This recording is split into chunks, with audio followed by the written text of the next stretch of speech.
There's so much that shapes who and what we are. And in a new series, Chronicles of KC, our goal is to provide you with insight and perspective into how Kansas City came to be what it is today. We'll highlight some of the lesser-known stories that are still relevant to the fabric of this community now. And one of these dates all the way back to the Civil War. Dia, it's been dubbed Gettysburg of the West. The Battle of Westport, one of the largest battles this side of the Mississippi, and historians say it was crucial in helping the Union win the war.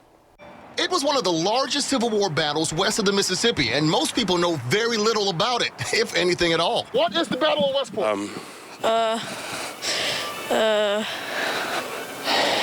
Oh, no. I can't be specific, but I know it wasn't the most favorable thing. Oh, the battle that happened in Westport? Is one of the battles in was it the Civil War? They think it's some kind of brawl on Friday night down across from Westport Road in Pennsylvania. Seriously? Historian Dan Smith had an architectural group conduct a study about 10 years ago asking people about the Battle of Westport, and most people, in fact, thought it was a drunken brawl of sorts.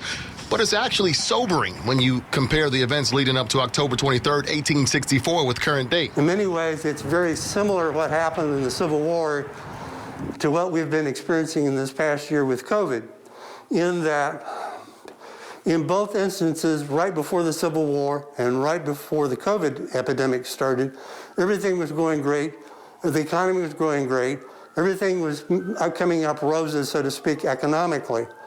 And all of a sudden it stopped, all of a sudden. And that's exactly the experience that people had of the Civil War here in Kansas City. Tensions already high in Missouri leading up to the Civil War. Because of the Missouri Compromise, it was the northernmost state to allow slavery. But there were also Union sympathizers and abolitionists everywhere. Kansas next door, a free state, and Jayhawkers often crossed the border to fight those pro-slavery forces. It is actually one of the most significant battles. You know, so many of you have seen this cannon here at Loose Park. You know it's part of the Battle of Westport. You think this park is the entire battlefield right now, right? Wrong. The battlefield covers 35 square miles. From east to west, 5 miles from north to south. It's between State Line and Blue River and Brush Creek in the plaza. South on 435 to Indian Creek. Let me get this straight. You're telling me this area is kind of Byron's Field right here, off in the distance? Over here on the horizon would be Byron's Ford. Okay. And we're looking northeast from if we're down at 79th and Holmes. And so this is 79th and Holmes, yes, right sir. here, where all these people are. Where this roadway is and where this cannon has taken place is the center of Holmes Road. At the Battle of Westport Museum, Smith shows us some of the artifacts and replicas on hand. A 12-pound cannonball, which would have been fired at the Battle of Westport on the 23rd of October, 1864. This sucker is heavy. It's very heavy. The museum is a house that once served as a lookout point during the war. Every room helps tell the story leading up to the battle. Even some of the trailblazers like Patrick Henry Minor, who was the lieutenant of Douglas's independent colored battery, was the first African-American to command black troops in combat during the Civil War.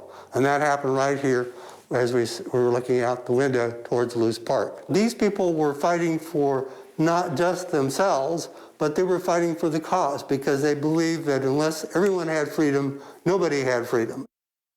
So much to tell in so little time. There is a 32-mile self-guided tour that you can take with several historical markers across Kansas City, including that cannon in Loose Park. More details on the museum's website, which we've linked to this story at kshb.com. And if you have a story idea, send me an email, kevin.holmes@kshb.com.